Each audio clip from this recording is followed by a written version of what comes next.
Criançada do Chácara Kids, tudo bem com vocês? Que alegria estarmos aqui de novo para mais uma grande história. Hoje eu vou fazer um negócio diferente, fiquei com vontade agora. Antes da gente começar, a gente vai falar com Deus, vamos fazer uma oração.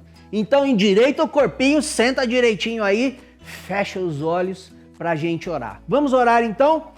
Senhor nosso Deus, nós te agradecemos porque o Senhor tem cuidado de nós e nós sabemos que o Senhor está conosco a cada momento. Por isso nós pedimos que agora, durante esses momentos de história, o Senhor esteja aqui com a gente e o Senhor fale aos nossos corações, que a gente possa aprender um pouco mais da Tua palavra. Em nome de Jesus é que nós oramos. Amém. Muito bem! Olha só, esse mês de abril nós estamos falando sobre paz, sobre fazer as pazes. E a gente está aprendendo que paz é provar que você se importa mais com o outro do que em ganhar uma discussão. Sabe quando você acha que você está certo, você fala que você está no seu direito e você quer brigar, discutir? Paz não é nada disso. Paz é a gente se importar com o outro e às vezes, olha, deixar para lá. É demonstrar que a gente se importa com os outros, afastando, quando a gente se afasta de uma briga, de uma discussão, de uma confusão. E na nossa história de hoje, a gente vai ter um exemplo incrível, espetacular de alguém que fez isso, que preferiu se afastar de uma confusão, se importando com os outros. E o nosso versículo desse mês, eu vou dar uma lidinha aqui, ele está lá em Romanos, capítulo 14, versículo 19. Eu vou ler aqui na versão NVI, e ele diz assim: por isso, esforcemo-nos em promover tudo quanto conduz à paz e à edificação mútua. O que quer dizer isso, tio Enéas? Olha só, o apóstolo Paulo, quando ele escreveu lá para os romanos, né, essa carta aos romanos, ele estava então dizendo que a gente tem que promover, fazer coisas que conduzam à paz. E a gente viu agora há pouco que paz é quando a gente se afasta de confusões, mesmo quando a gente está certo, né? E também que essas coisas promovam a edificação mútua. O que é isso, tio Enéas? Edificação é quando você contribui de uma forma positiva para outra pessoa crescer, entender alguma coisa. Então o apóstolo Paulo está dizendo que a gente tem que promover a paz e o crescimento das outras pessoas. Olha que interessante esse versículo. Então eu vou repetir. Repita comigo. Por isso, esforcemo-nos em promover tudo quanto conduza à paz e à edificação mútua. Romanos 14, 19. Muito bom! A nossa história... Bom, todas as histórias aqui do Chácara Kids, elas fazem parte da grande história de Deus que a gente consegue ler lá na Bíblia, né? Que a gente encontra narrado desde o livro de Gênesis até o último livro da Bíblia, que é o Apocalipse.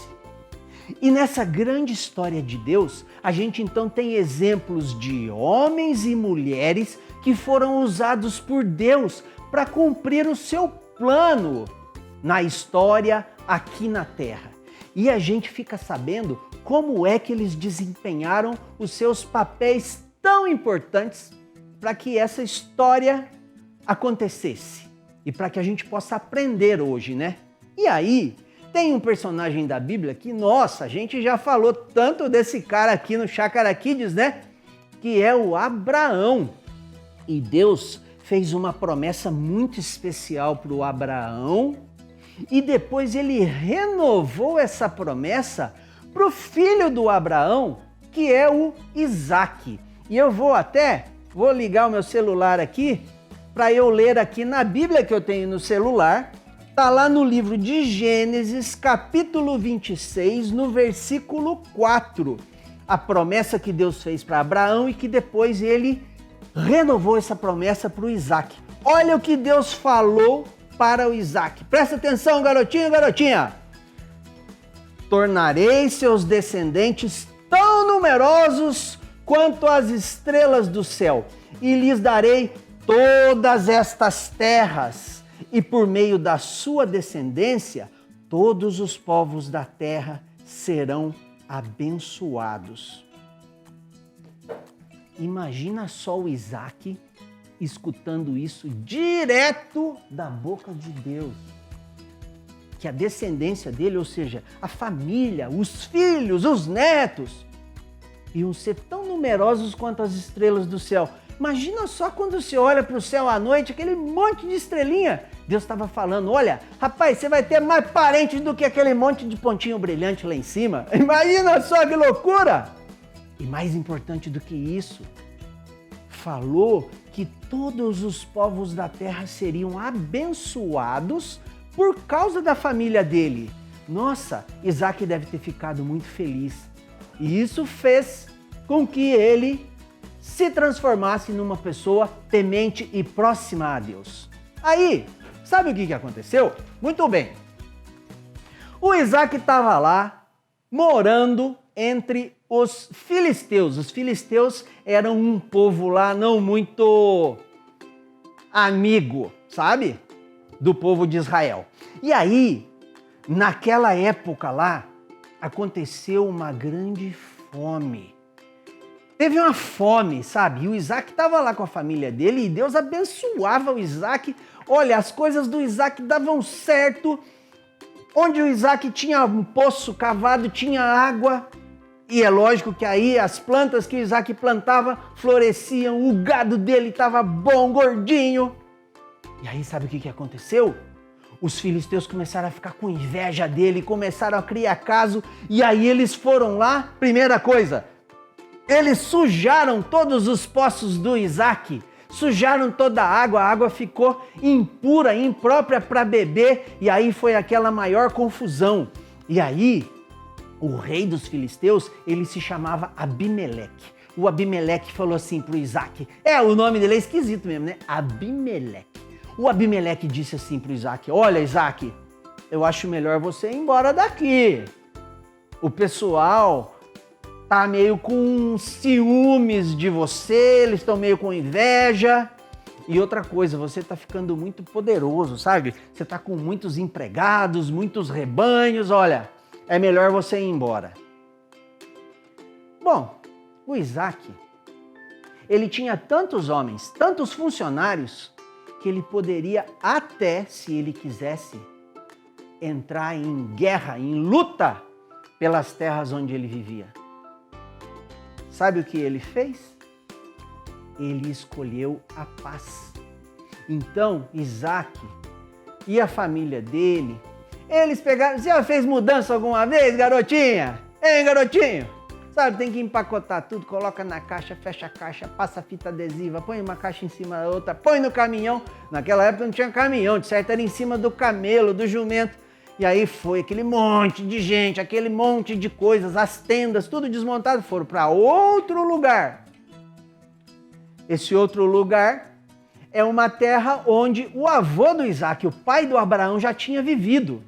E lá tinham os poços antigos de água que o Abraão, o pai do Isaac, tinha cavado. Eles chegaram lá, desentupiram os poços, ficou tudo bonitinho, começou a jorrar água. Só que ali perto também tinham os filisteus que moravam lá.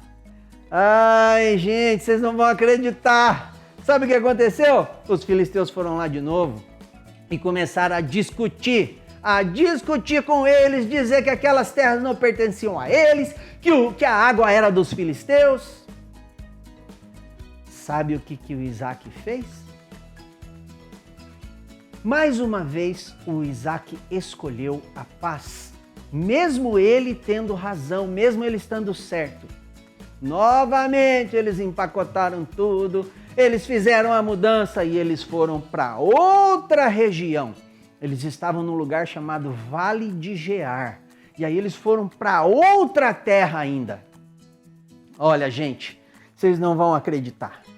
Chegou lá, não tinha poço. Aí os empregados do Isaac falaram: não tem problema, Isaac, a gente vai cavar um poço aqui, desde que os filisteus não venham aqui perturbar a gente. Eles foram lá e cavaram um poço, imagina, fazer um buraco no chão até sair a água, encontrar água. Eles cavaram os poços. Tava tudo funcionando bem até que... É isso mesmo, garotinho, garotinha. Se você tá pensando, não é possível, os filisteus de novo, tio Enéas. Sim, os filisteus de novo. Eles foram lá de novo criar encrenca com o Isaac. E o Isaac, mais uma vez, optou pela paz.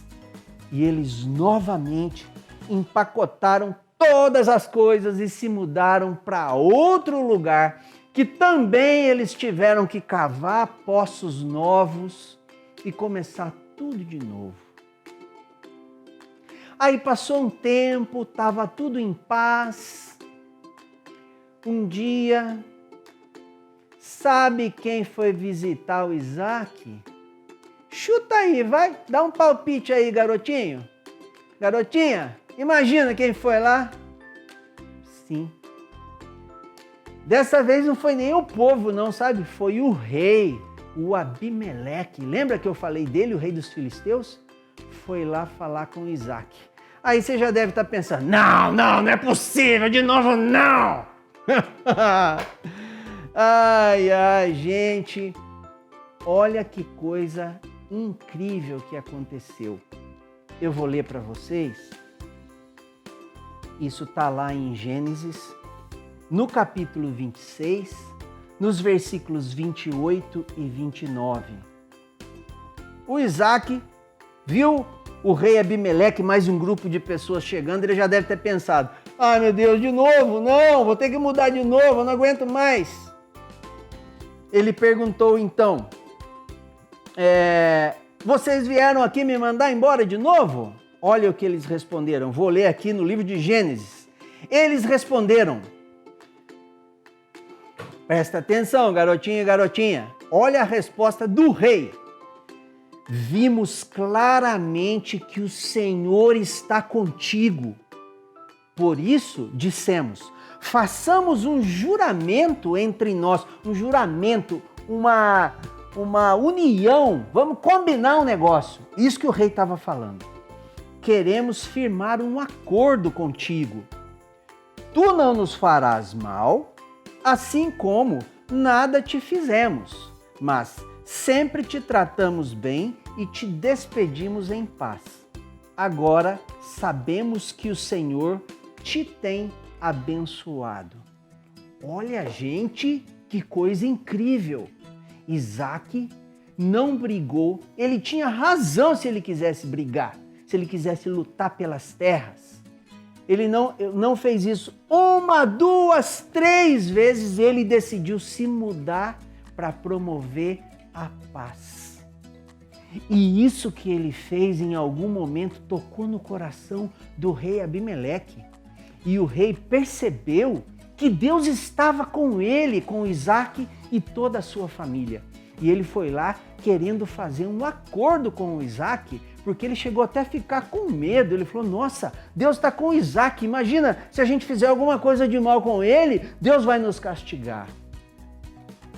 Nessa história, a gente tem um exemplo muito importante de como, quando nós buscamos a paz, Deus nos abençoa. Isaac, ele 3 vezes abriu mão do seu direito, mas ele fez isso confiando que o Senhor estaria com ele. Lembra da promessa que Deus fez para ele lá atrás, que a gente leu no comecinho do capítulo de Gênesis 26? Deus falou, eu vou abençoar você, a sua família vai crescer, vai ter mais gente do que estrelinha no céu, e vocês vão abençoar muitas famílias da terra. Isaac confiava nisso, e por isso ele sabia que ele podia buscar a paz. E é isso que Deus espera de mim e de você, garotinho e garotinha. todos os dias a gente tem que se lembrar. Lembra o que eu falei no começo? Olha só, paz é provar que você se importa mais com o outro do que ganhar uma discussão, do que estar certo, do que ter o seu direito. É isso que Deus espera de nós. Então a gente não pode se esquecer de jeito nenhum dessa história fantástica do Isaac, de como ele abriu mão do seu direito para promover a paz. Vamos orar mais uma vez? Pedir para que Deus nos ajude a sempre nos lembrarmos do Isaac e dessa história maravilhosa. Feche os seus olhinhos. Senhor nosso Deus, nós te agradecemos porque nós sabemos que nós podemos confiar no Senhor. E que quando nós confiamos e fazemos aquilo que o Senhor espera de nós, aquilo que o Senhor nos manda fazer, as coisas acontecem de acordo com o seu plano, de acordo com a sua vontade. E nós sabemos que o seu plano é bom, a sua vontade é perfeita. Então nos ajude todos os dias a buscarmos a paz e a nos lembrarmos desse exemplo do teu filho Isaac. Em nome de Jesus é que nós oramos. Amém. Muito bem, garotinho, garotinha, espero que vocês tenham gostado dessa história que eu acho incrível e até a próxima. Deus abençoe a sua vida.